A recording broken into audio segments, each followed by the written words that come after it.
Olá, bem-vindos ao quadro. Hoje vamos falar sobre a classificação dos moluscos. No filo dos moluscos existem várias classes. Por exemplo, a classe gastrópoda, que é a maior classe de todas. Ela é a mais diversificada e apresenta o maior número de espécies. Existem cerca de 70.000 gastrópodes. Nesta classe, nós encontramos os caramujos, que vivem em ambientes de água doce ou em água do mar.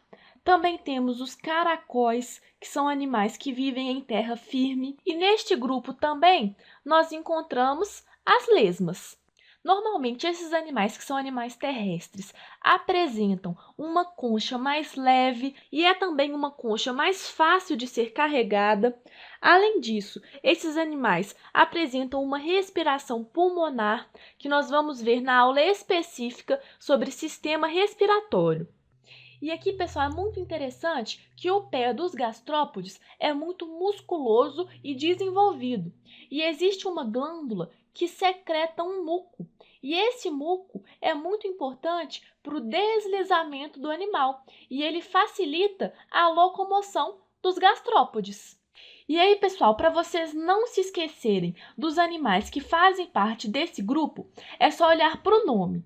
Gastro significa estômago e poda, pé. Esses animais apresentam, então, o saco visceral, que é onde está o estômago, diretamente em cima do pé. Por isso que eles são chamados de gastrópodes. Além dessa classe, existe também a classe bivalvia, que é a classe dos bivalves. Nesta classe, nós encontramos moluscos que apresentam uma concha com duas valvas. E essas valvas se articulam em uma espécie de dobradiça, que é elástica. Então, elas se abrem e fecham. E por terem duas valvas, esses animais são chamados de bivalves. Nesta classe, nós encontramos as ostras, os mexilhões, mariscos.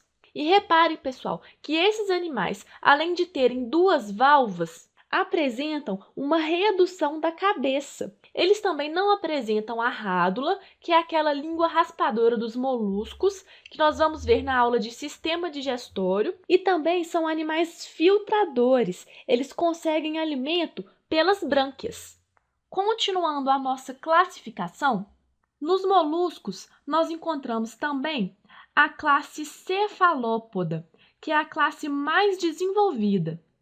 Nessa classe, nós encontramos animais que são exclusivamente marinhos. E é aqui que estão os polvos, as lulas e os náutilos. E aqui, olhando para o nome, nós temos céfalo, que significa cabeça, e poda, como eu já falei, significa pé. Então, esses animais apresentam uma cabeça ligada ao pé. Normalmente, o pé dos cefalópodes é dividido em vários tentáculos, que são fortes e musculosos. E nesses pés existem também ventosas adesivas, que vão ser muito importantes para a locomoção e também captura das presas. E alguns cefalópodes, como por exemplo os polvos e as lulas, apresentam uma bolsa que armazena um pigmento escuro.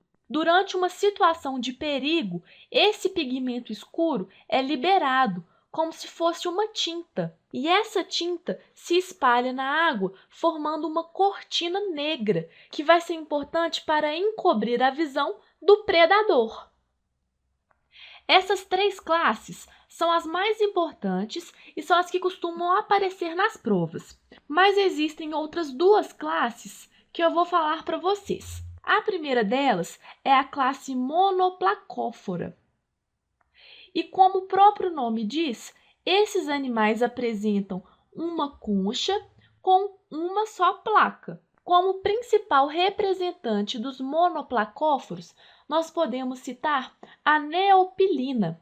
A neopilina é um molusco que vive em águas muito profundas. Esses animais são encontrados entre 2 a 7.000 metros de profundidade. E por último, nós temos também a classe poliplacófora.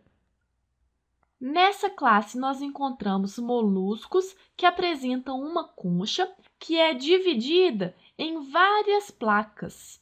Normalmente, essa concha recobre todo o dorso do animal e são animais marinhos, como por exemplo os quítons. Então, pessoal, fechamos por aqui com essas 5 classes dos moluscos e na próxima aula vamos falar um pouquinho sobre concha e pérola. Não perca, até lá!